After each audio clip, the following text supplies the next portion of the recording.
Okay, everyone, hope you're doing well. This video will be going into my thoughts on the 6888, the latest Tyler Perry film that just released on Netflix. I'm going to be completely upfront. I believe that this film is the most important film that Tyler Perry has ever created. I can't say this is like my favorite Tyler Perry film of all time, and I'm not going to deny that Diary of a Mad Black Woman. It's I think it's fair to say Tyler Perry would not be where he is today if not for the success of that particular film. But in terms of moving the needle and putting in the front a group of people who have never received the proper just due, the accolades that they deserve. This film to me meant a lot. I mean, I was born in 91, so I went to school, public school from the, you know, mid 90s to the late 2000s, because what I started, I went to pre-K through 12th grade, graduated in 2009. And of course, public schools back then, we learn a little something about history, black history, but let's be real. Slavery, Martin Luther King, George Washington Carver, the Underground Railroad, Harriet Tubman, that's about it, you know?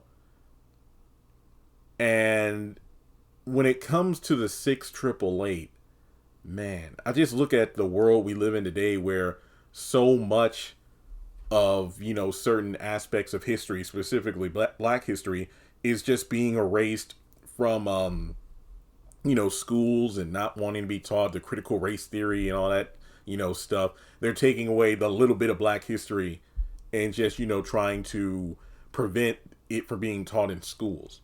Now, the reason this video is going to be a little different is the trailer itself, it told you what you were going to get. This was a film that was about the history of this group of black women. And let me tell you, if nothing else, this film just makes you appreciate black women even more. And as a race, black people deal with so many hardships. And black women have it, really rough due to the fact that being a woman puts you in a, class beneath men. And on top of that, being black just puts you even further down the totem pole. And then the fact that this film took place during, World War II. So we're talking like, Lord, sorry if I got my years messed up, like the 40s or 50s. It's really telling. And if I had one thing I think I did not believe was like good enough in the film, because my overall score is an 8 out of 10. If you're curious, I'm giving this film an 8 out of 10. I think the main character, Lena, portrayed by Ebony Obsidian, aka Karen for Sisters, her romantic storyline with Abram, a Jewish white guy from the neighborhood, and I remember him best as Alex Russo's werewolf boyfriend from Wizards of Waverly Place. The first, I want to say, 15 or so minutes of the film was establishing the dynamic between these two. And then he ends up dying, a few months after he was sent off to war. And that served as Lena's motivation to go into the army to fight Hitler because, losing her love. I struggle to say the word love. Her point of interest is what fuels her. She was actually going to go to university, but the fact that, her family had money troubles, basically her father wasn't in her life, it's just her mom.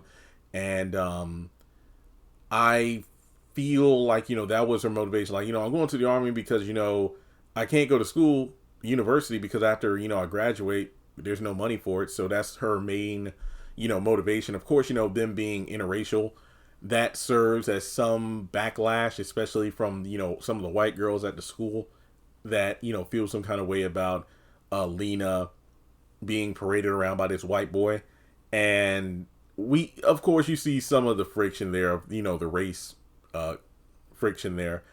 But I don't really think that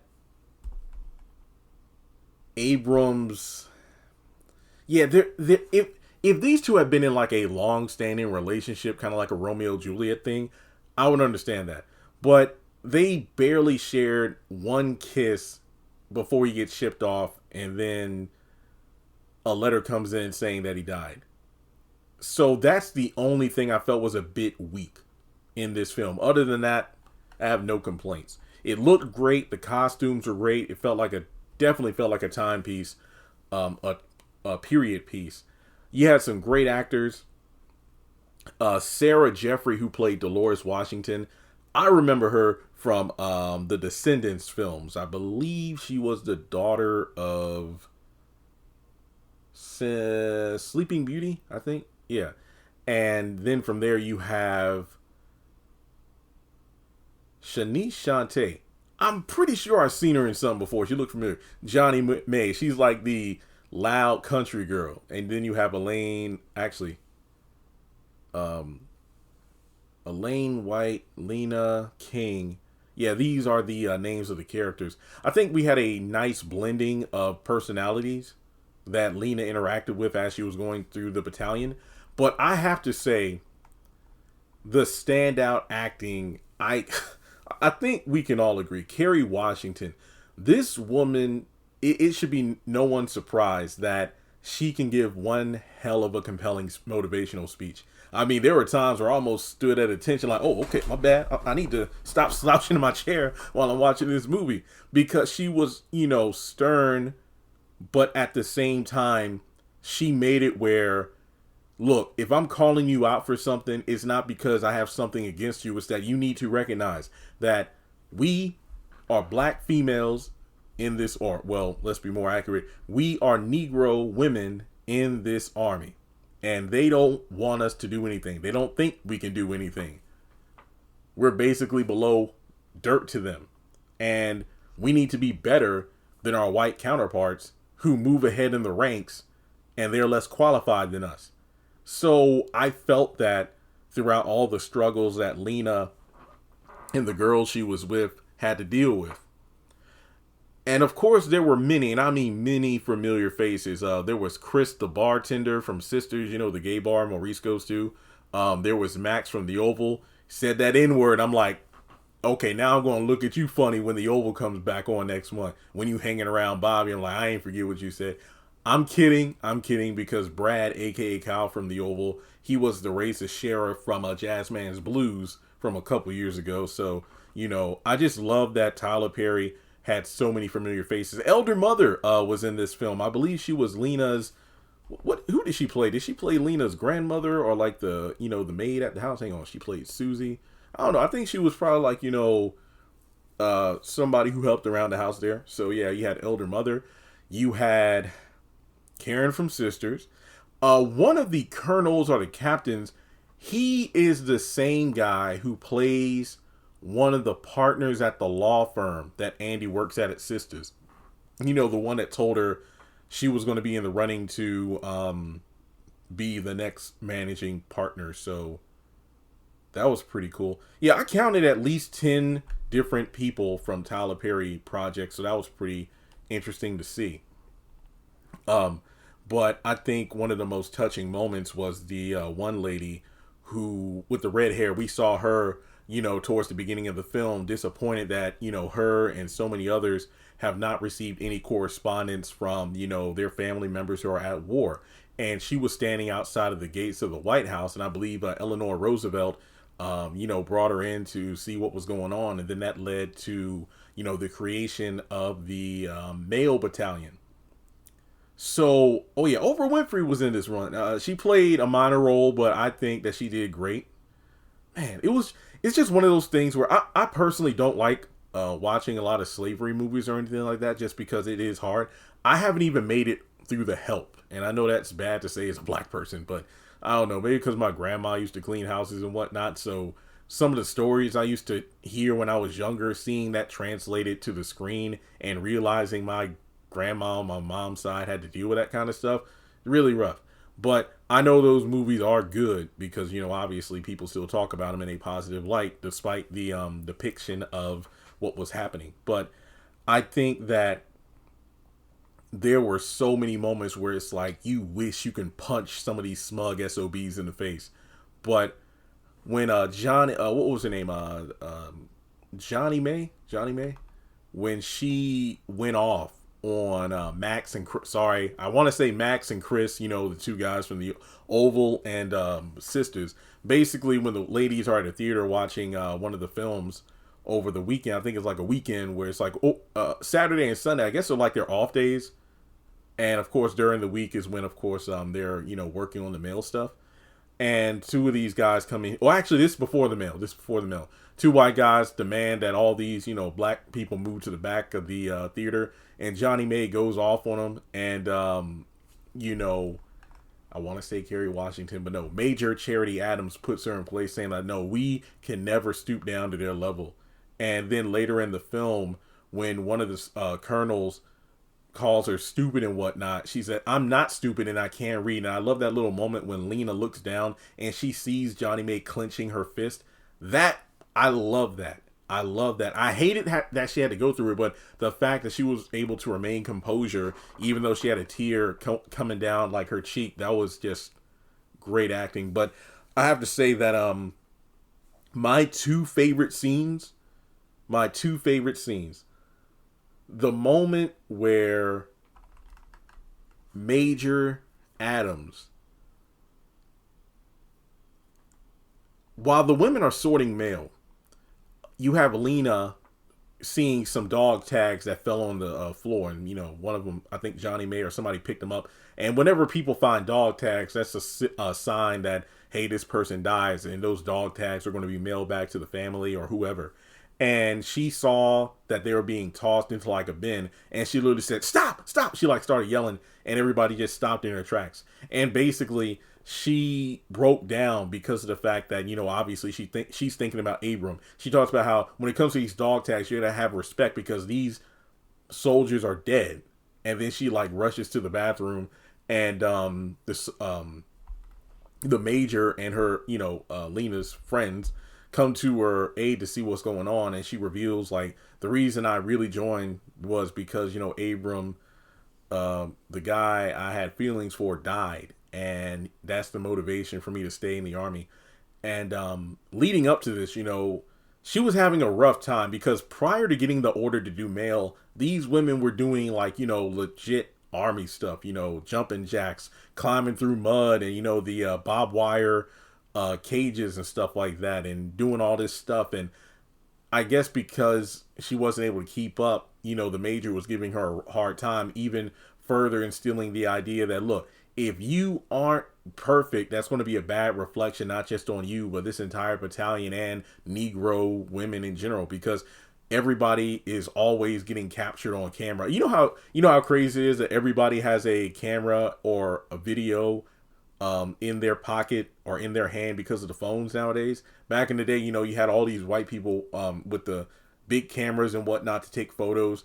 Any sign of imperfection would be used to put a smear on this battalion at large. And I think there was a gas mask exercise, and unfortunately Lena wasn't able to apply hers fast enough, and then she came running out of the room coughing, runny nose and everything, and she got chewed out for it. But she went back inside, and she basically went through a lot of hardship, but she kept her head up. Abram was that spirit that was keeping her uplifted.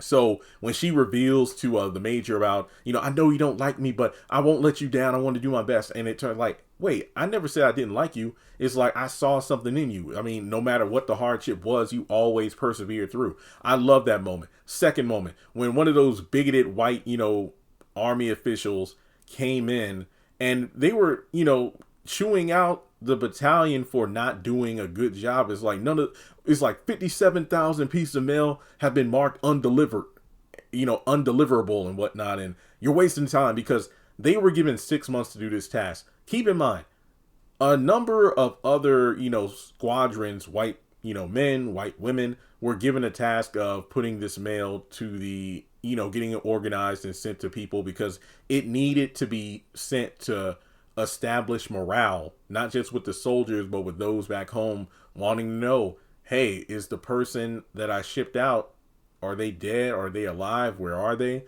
And I love the detail that the movie had by explaining how the women were able to figure things out. Because Lena actually, I wonder, I don't know if this was actually historically accurate. If so, Lena deserves a lot of credit. She noticed that there was a handwritten symbol on certain envelopes and then put it up to the map because these were the army plans showing where the men were. And of course, this is top secret information. And the major looked over. It's like, thank you. You just helped figure out where 43,000 of these soldiers are. And that was a huge help. So given the fact that this bigoted asshole, shooed out the major in front of everyone. He did like it wasn't a surprise inspection, but he popped up and he wanted to see everything. But the major was like, hey, we actually have a 24-hour, mail room here. It's like some of the people are asleep that work the night shift and some of the women are showering. So it's like, you can't just poke your head in there, sir. And then he goes off when he realizes that you've been opening and reading white folks' mail. Well, some of these packages, the envelopes and whatnot, vermin came in and chewed the stuff up. And sometimes we had to open the mail to read it in order to determine where it was needed to go. He chewed her out and then said, I get a white man to know what he's doing to come up here. And she, over my dead body, she went in on his ass. And then after he left, the major went back to her office, and then one of the officials came in. Hey, the women stopped working. And then, she got downstairs, got on one of the boxes, like, get back to work. And they all applauded for her, and she started breaking down. That was so beautiful. It truly was. I love that moment. And as the battalion, I believe, were going home, because the same bigoted guy who was going to get her court-martialed gets tapped on the shoulder by one of the other officials saying, hey, look, the mail's running. Because this guy's like, yeah, I want to have her court-martialed because, none of the mail's being delivered. And it's like, wait a minute. And everybody across the country, even that woman who was outside of the fence, outside of the White House that talked to Eleanor Roosevelt, she got the letter, and her family, were crying. It was so beautiful. I don't cry a lot. I mean, let me put this, I didn't cry, but I got emotional during several moments of this film because you felt like, you felt the good feelings. I don't even know how to describe it. You felt that even though these women never got their just due, I mean, keep in mind, they were given barely any sort of resources as a fair shot. They pulled off what a bunch of white people couldn't, who had all the advantages above them. And they were getting like some, some torn down school that they had to go in there and clean up. And I was impressed by that. They like made a full on beauty salon and fixed up, sleeping areas and whatnot. They really turned that place, inside out in the best way possible. And they made do with what they had. I think one of the most heart-wrenching parts was the fact that the battalion of women had to go on a ship that wasn't even given a military escort. So they could have been shot down by, enemy, weaponry or boats without any sort of defense. And then when they got off the boat, they had to stand at attention. It's almost like, we just went through hell and high water, literally, but we still here. And then that bigoted general or whoever, when he saw them marching through the streets, the look on his face, yeah, MFR, yeah, what you gotta say now. But yeah, the odds were definitely stacked against him, but they were able to overcome it. And man, this was some great stuff. To wrap things up, I think one of the most heart-wrenching scenes was that the clergyman that was sent to, help out, he did sorry ASS, I don't want to use, the word clergy and a cuss word in the same sentence. ASS sermon where he literally belittled the major in front of everybody. And I'm just like, that's disgusting. Look, it's one thing to be bigoted and racist, but to do it from the pulpit, like, come on, man, that's just messed up. But the way she chewed him out and sent him on his way, great stuff. But yeah, and I love towards the end of the film where sadly 2 of the women who worked under the major, who were a big help in organizing the mail, I knew this was going to happen because earlier in the film, the major told him, okay, now here's the route. You always need to stick to this route no matter what, which makes sense. This is wartime, so you never want to go off the you never want to take the unbeaten path because you never know what dangers could be waiting your way. So they're driving one of the military vehicles filled with bags of mail. And this guy, like a worker on the road, is telling them like not to go this way. And it's like, no, we're running behind schedule. We need to go. And they take a shortcut and it ends up running. They end up running over one of the explosives. So I believe a few of the women on the back of the vehicle is like, hey, y'all get off slowly and run. And then they do. And then the 2 in the front, they're like, we got to do what we trained for. So they open the doors. And as soon as like they're about to jump out, boom, explosion. And what's really effed up about it is the fact that these women who were a big part in helping this mail thing get sorted out, serving their country, weren't even given the dignity of having a proper funeral. Like the government refused to pay. So they had to go around and all the women chipped in, what they could to have 2 of their own buried. And during the once the service was over, the major pulled Lena aside and told her, hey, if you know the exact, date for when, your guy friend passed away, you might be able to find him here. And Lena goes and finds his grave and opens the one letter that she was actually able to find that was marked to her from him. Because the first scene of the film is the middle of a fight and a plane goes down. And then a guy finds this guy, Abram. We didn't know it was Abram at the beginning, but he had a letter in his pocket. It turns out he wrote this letter before he got in his plane to fly out because he felt like this is the first day I feel like I truly might not come home. So I just wanted to let you know I love you. And she broke down. Also, there was a guy throughout the film, and I'm trying to remember his name. Hugh. I believe Hugh is his name. He actually took a liking to Lena when they first met, and he was actually engaged to another woman, and he was supposed to marry her the next week, but opted not to due to the fact that he met Lena, and he only showed up like 3 times in the movie, and then all of a sudden, it's like, hey, I'm stuck on someone else emotionally, so I can't offer you anything. What about friendship? So they're friends, and I don't know. It just seemed like him leaving his soon-to-be wife over a couple of conversations felt, man. But then again, I mean, I would say times are different, but people leave their significant others over a thirst trap picture in a DM. So, what can you do?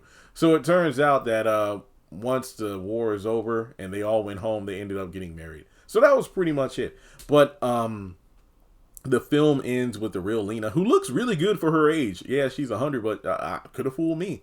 She, was talking about the accolades that the women are finally receiving.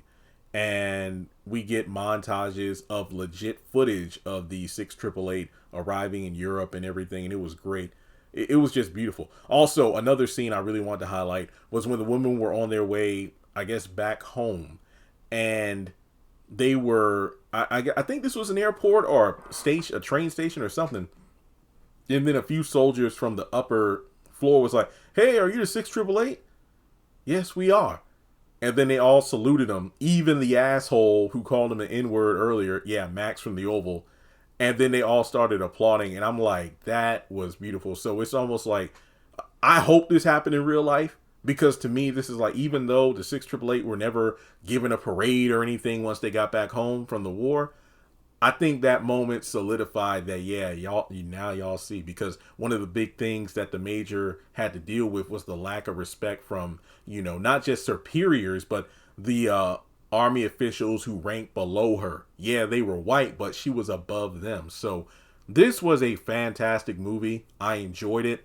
My hat is off to Tyler Perry, the cast, and just bless you to all the 6888 in real life who did all this. This was incredible. And also to those who served in any branch of the army, military, or, past and present. Just bless you for all you do. So with that being said, great movie. I highly recommend it. I can't wait to see what's next. I really do hope this inspires other directors and production companies to look into, black history like this. Not every black movie, if you will, needs to be race swapping, just to get a black person in the forefront. These are the kind of stories that need to be told. So, hey, thanks so much for tuning in. Like and subscribe, and I'll catch you in the next video.